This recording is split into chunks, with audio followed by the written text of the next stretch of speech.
Hello class, आज की class का अपना टॉपिक है डीसी जनरेटर। ओके, दिष्ट धारा जनरेटर जिसको बोलते हैं।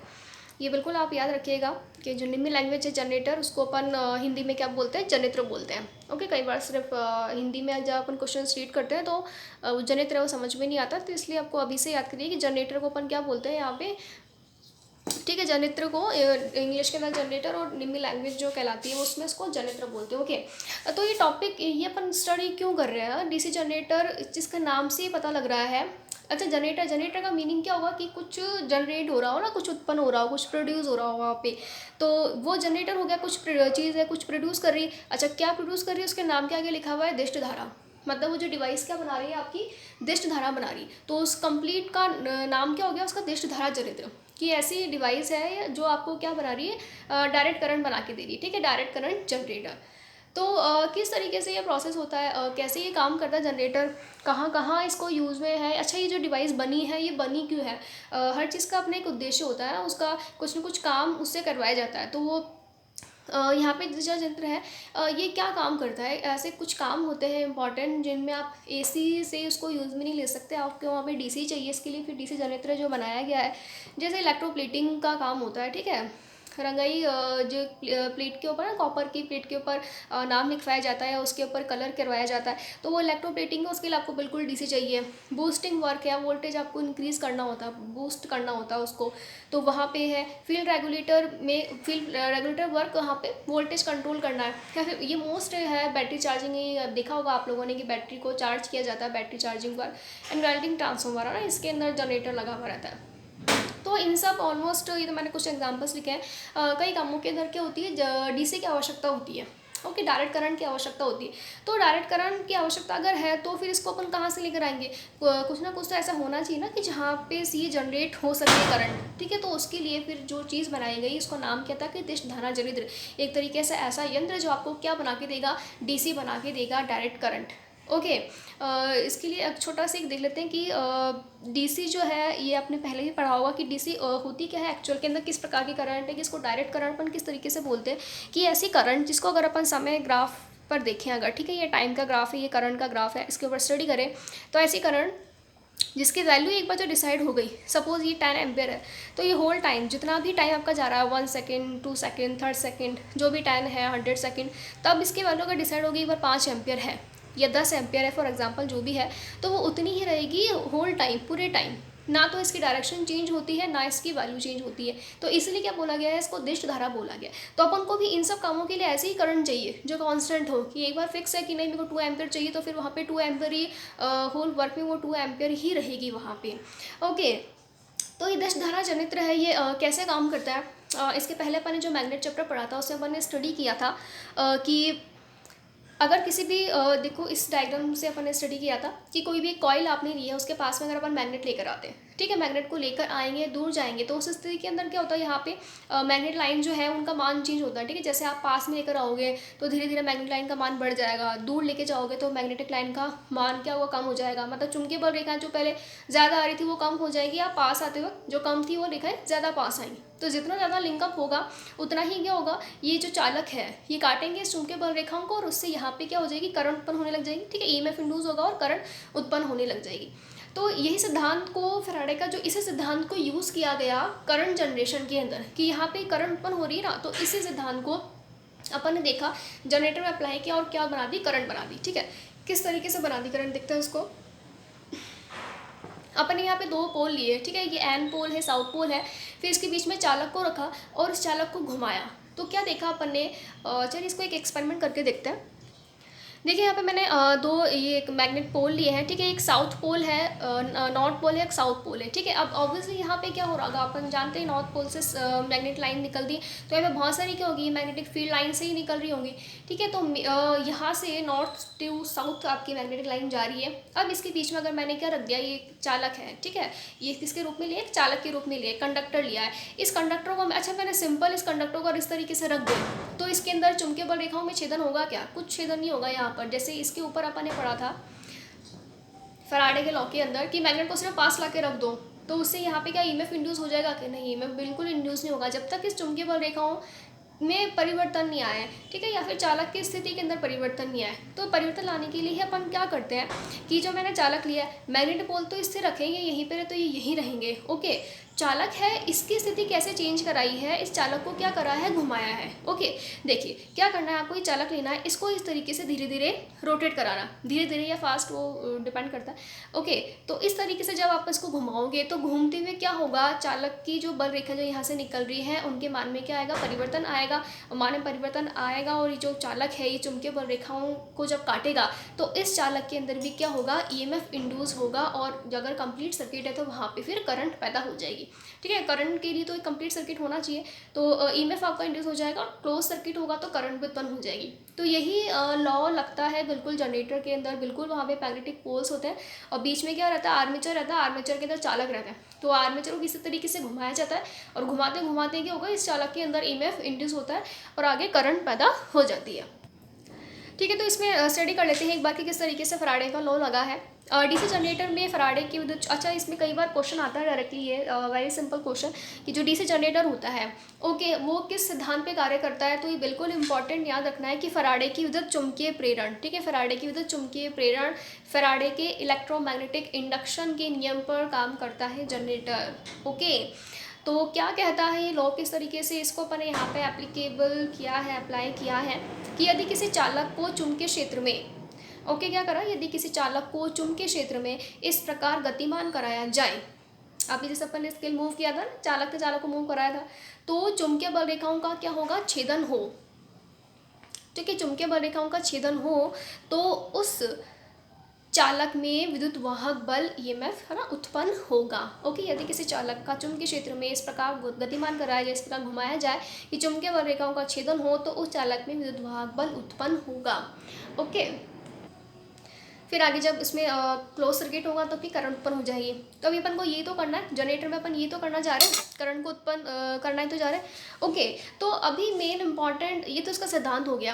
अब आगे देखिए कि जनरेटर अगर मेन बोले कि ये क्या काम करता है, तो अपन ने क्या देखा कि मैग्नेटिक पोल तो अपन ने यहाँ पे रख दिए थे, ठीक है, मैग्नेटिक पोल रख दिए, और आपने क्या करा, उसके अंदर चालक को घुमाया, चालक को घुमाया, चालक को घुमाया मतलब किसी भी सोर्स से अपन घुमाएंगे, वो अपन आगे क्लास के अंदर स्टडी करेंगे कि किस से उसको घुमाया है। तो घुमाना मतलब एक तरीके से यांत्रिक ऊर्जा दी अपन ने, ठीक है, यांत्रिक ऊर्जा दी, और उस आउटपुट में क्या मिल गया अपन को, वैद्युतिक ऊर्जा।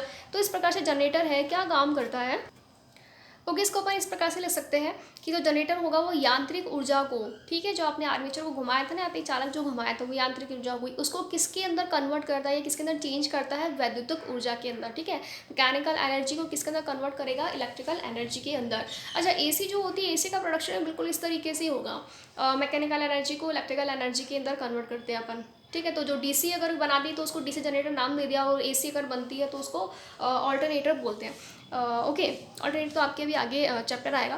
तो अभी सिर्फ आप डीसी के बारे में बात करते हैं, सिर्फ डीसी जो है वो अपन स्टडी करेंगे, डीसी जनरेटर। अच्छा, डीसी जनरेटर का एक और नाम क्या है, और क्या बोलते हैं इसको, क्या बोलते हैं इसको, डायनमो। ठीक है, कई बार आपने देखा होगा कि जो 4 व्हीलर्स वगैरह होती है उसके अंदर एक छोटा जनरेटर है, उसको डायनमो करके बोला जाता है। तो देश धारा जनरेटर बोले या डायनमो बोले, एक ही बात है। तो इसका मेनली अपन प्रिंसिपल पढ़ लिया अपन ने, और ये चीज़ पढ़ ली कि किस एनर्जी को किस एनर्जी के अंदर ये कन्वर्ट करता है। ओके, इसके अब वर्किंग प्रिंसिपल के बाद में इसके पार्ट्स स्टडी करते हैं कि जनरेटर है वो किन किन चीज़ों से मिलकर बना होता है, या क्या क्या चीज़ें यूज़ में ली जाती है जब जनरेटर को बनाया जाता है। ओके, तो देखिए जनरेटर का सबसे एक इम्पॉर्टेंट पार्ट होता है आर्मेचर, जिसको बोला जाता है, जिसके ऊपर वाइंडिंग की जाती है। ठीक है, जिसके ऊपर क्या होता है, वाइंडिंग की जाती है। तो और पोल्स होते हैं, ठीक है, मैग्नेट चाहिए आपको, वहाँ पे पोल्स है, उसके ऊपर वाइंडिंग की जाती है, जिसको फील्ड वाइंडिंग बोलते हैं, ताकि उसमें क्या हो, हाई एम्पियर की अपन मतलब हाई मैग्नेटिक फ्लक्स उसके अंदर अपन उत्पन्न करवा सकें। कम्यूटेटर होता है, क्योंकि कम्यूटेटर देखो यहाँ पे किस लिए चाहिए होता है, चलो अपन आगे इस पार्ट्स को पढ़ेंगे। ओके, तो इस तरीके से योक है, फील्ड पोल है, आर्मेचर है, कम्यूटेटर है, ब्रश है, फील्ड कॉइल है, रॉकर प्लेट है, ये सब इसके वेरी इंपॉर्टेंट पार्ट है। ओके, आगे ये रॉकर प्लेट है, एंड कवर है, बियरिंग है, कूलिंग फैन है, टर्मिनल बॉक्स। तो ये इसके क्या है, कुछ पार्ट्स हैं, उनको अपन आगे स्टडी करेंगे करके कि फर्स्ट ऑफ ऑल देखिए योक चीज़ क्या होती है। देखिए क्या होता है, योग क्या होता है कि जनरेटर का जो बाह्य भाग होता है, ठीक है, किसी भी चीज़ के बोलते हैं ना कि ये इसकी बॉडी है। ओके, तो जो उसका बाहर से आपको जो दिखने वाला भाग होता है, जिसके मतलब उसके अंदर जितने भी उसके एलिमेंट्स होंगे, जितने भी उसके पार्ट जो फिटेड रहते हैं, तो बाहर से उसको ये कवर अप कर दिया जाता है, तो उसको अपन क्या बोलते हैं, योग बोलते हैं। ठीक है, ये बहुत ही एक अलग नाम आपको लगेगा सुनने के अंदर, तो इसलिए इसके ऊपर भी काफ़ी बार क्वेश्चंस आते हैं कि जनरेटर का जो बाह्य भाग होता है, बाह्य बॉडी को किस तरीके से बोला जाता है, उसको अपन क्या बोलते हैं, योग बोलते हैं। ओके, अब अच्छा ये बनाते किस मटीरियल का है, मटीरियल वेरी इंपॉर्टेंट, काफ़ी वेट वाले होते ही है। तो जो छोटे जनरेटर होते हैं ना, कम कैपेसिटी के जनरेटर होते हैं, उसको किसका बनाते हैं अपन, कास्ट आयरन का। ठीक है, कास्ट आयरन मतलब ढलवा लोहा। ठीक है, जो बड़े जनरेटर होते हैं उसको किसका बनाते हैं अपन, कास्ट स्टील का। ठीक है, छोटे जनरेटर कास्ट आयरन, बड़े जनरेटर है कास्ट स्टील। ओके, देखिए कि जनरेटर का योग का एक यहाँ पे लिया हुआ है डायग्राम। ठीक है, इस तरीके से जो पोर्शन आपको दिखाई देगा, ठीक है, इस पोर्शन को क्या बोलते हैं अपन, योग बोलते हैं। ठीक है, ये बाहर की जो बॉडी होती है इसके बीच में यहाँ पे क्या रखा हुआ रहेगा, आर्मेचर रखा हुआ रहेगा। ठीक है, और फिर नीचे यहाँ पे इसके लेग्स होते हैं। ठीक है, ये इसको फ्रेम बोलते हैं, ये इसके पूरे लेग्स होते हैं जिसके ऊपर ये बेस का जो काम करेंगे वो। ओके, इसके ऊपर यहाँ पे टर्मिनल बॉक्स रहेगा। टर्मिनल बॉक्स किस लिए है कि आपको अपन काम करना क्या चाह रहे हैं, जनरेटर से आउटपुट क्या रहेगा इसका, इलेक्ट्रिक करंट तो रहेगा, तो इलेक्ट्रिक करंट आप किस माध्यम से लोगे, तो यहाँ पे करेंगे इस प्रकार से, यहाँ पे 2 4 या फिर 6 यहाँ पे टर्मिनल्स रहेंगे, उससे आपको आउटपुट में करंट लेनी है। लिफ्टिंग है, यहाँ पे आई बोल्ट है, ठीक है, उसको उठाने के लिए। तो इस तरीके से ये पूरी बॉडी जो कहलाएगी उसकी क्या बोलते हैं, उसको अपन योग बोलते हैं। ओके, किसकी बनी हुई है, कास्ट स्टील या फिर कास्ट आयरन की बनी हुई है। नेक्स्ट जो पार्ट आता है उसको बोलते हैं अपन फील्ड पोल। ठीक है, फील्ड पोल नेक्स्ट पार्ट है। अब ये क्यों काम में लेते हैं अपन ने देख लिया था। इसके पहले मतलब जो इसके पहले अपन ने टॉपिक पढ़ा, इसका सिद्धांत जो पढ़ा था कि आपको चुंबकीय क्षेत्र भी चाहिए। चुंबकीय क्षेत्र आप कैसे पता करोगे, उसके अंदर चालक तो आप लिया है करना, जैसे आर्मेचर के रूप में या कॉइल अपन जो बोलते हैं। अब जनरेटर के अंदर फील्ड पोल का काम क्या होता है कि चुंबकीय क्षेत्र को किस तरीके से आप वहाँ पे अवस्थित करोगे। ठीक है, जनरेटर के अंदर चुंबकीय क्षेत्र उत्पन्न करने की काम क्या आता है, फील्ड पोल। ठीक है, किस तरीके से होता है ये देखते हैं इसको। देखिए इस तरीके से ये पोल शू आपको दिखाई देगा। जो फील्ड पोल है, फील्ड पोल में दिखाया गया, ये जो इसका ये वाला पार्ट होता है ये फील्ड पोल कहलाता है, और जो नीचे वाला पार्ट है इसको अपन क्या बोलते हैं, पोल शू बोलते हैं। ठीक है, फाइनली इसका जो वर्क है, वर्क क्या रहेगा, चुंबकीय क्षेत्र रेखाओं को बनाना या चुंबकीय क्षेत्र को बनाना है यहाँ पे। ठीक है, इसके ऊपर वाइंडिंग भी लपेटी हुई होती है, ताकि वाइंडिंग होगी वहाँ पे तो अपन उसको करंट देते हैं, और करंट क्या करती है आपको अधिक मात्रा में चुंबकीय क्षेत्र पैदा करके देती है। ठीक है, तो इस तरीके से ये आकृति में दिखता है पोल, फील्ड पोल। ठीक है, अब ये इसके अंदर वेरी इंपॉर्टेंट जो ये पोल शू लगाए हैं। ठीक है, मेनली तो क्या होता है, पोल जो आपको इतनी कंस्ट्रक्शन दिख रही है ना, यही फील्ड पोल होता है। उसके नीचे एक्स्ट्रा फील्ड पोल शू है ना, पोल शू लगाया जाता है। अब ये क्यों लगाते हैं इस पोल शू को, कि इसका पर्पज़ क्या है मेनली, देखो यहाँ पे कि अगर यहाँ पे जो मैग्नेट लाइन निकलती है, अगर सिर्फ इतना पोर्शन अपन लेते हैं तो वो इतने ही साइज़ के अंदर आपकी चुंबकीय बल रेखा निकलती। अब यहाँ पे क्या देखो, इसका कितना चुंबकीय क्षेत्र का जो एरिया वो कितना बढ़ गया है ना, पोल शू को लगाने से इसका जो है एरिया वो कितना ज़्यादा बढ़ गया है। तो इस तरीके से पोल शू लगाया जाता है। ठीक है, अब इसका देखो एक और फ़ायदा और क्या है कि यहाँ पर अगर अपन जो फील्ड वाइंडिंग करते हैं, ठीक है, इस तरीके से फील्ड वाइंडिंग इसको यहाँ पे इस तरीके से जो भी इसके ऊपर अपन टर्न करके लपेटेंगे, तो अगर बीच में अब जनरेटर जब चलता है तो आपने देखा होगा कि बहुत ज़्यादा क्या होता है, वहाँ पे वाइब्रेशन होता है। तो उस वाइब्रेशन के कारण क्या होता है कि जो यहाँ पर अगर अपन ने वो ले रखी है, ये देखिए यहाँ पे, ठीक है, इस तरीके से पोल के ऊपर क्या है, वाइंडिंग लपेटी हुई है, इसको इस तरीके से लिया है। अब इतना वाइब्रेशन होगा तो क्या होगा, ये जो वाइंडिंग है ना वो शिफ्ट होकर के बिल्कुल नीचे आ जाएगी। ठीक है, पोल से बाहर हो जाएगी। तो इसलिए अपन ने क्या करा, इसका एरिया बढ़ा दिया और इसको किस तरीके से ले लिया, है ना, ताकि क्या होगा यहाँ पे कि अगर ये जो वाइब्रेशन के कारण जो अपन ने यहाँ पे वाइंडिंग कर रखी है वो क्या हो जाएगी, पोल शू से क्या होगी, यहाँ पे फिक्स हो जाएगी। ठीक है, पोल के बाहर नहीं जा पाएगी। तो इसका पोल शू का काफ़ी इंपॉर्टेंट रोल है। और ऊपर से अपन ने जब लिया था उसका देखो यहाँ पे चुंबकीय रेखा या चुंबकीय क्षेत्र है, उसका अपन क्या हो गया, एरिया भी बढ़ गया। तो इस तरीके से दो इसके लाभ होते हैं।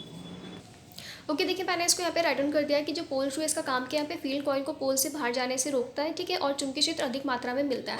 अच्छा, ये अपन ने देखा था जब इसका फील्ड पोल का डायग्राम देखा था तो उसमें देखा था कि बहुत सारी स्ट्रिप्स थी, स्ट्रिप्स को बिल्कुल एक बंच बनाया गया था। तो स्ट्रिप्स की मोटाई का भी क्वेश्चन आता है। लैमिनेटेड स्ट्रिप्स की जो मोटाई होती है वो कितनी होती है, 0.1 mm से 0.25 mm तक होती है। ठीक है, और बिल्कुल अपन ने पहले दो लॉस पढ़ रखे हैं, स्ट्रेस लॉस है और एडी करंट लॉस है।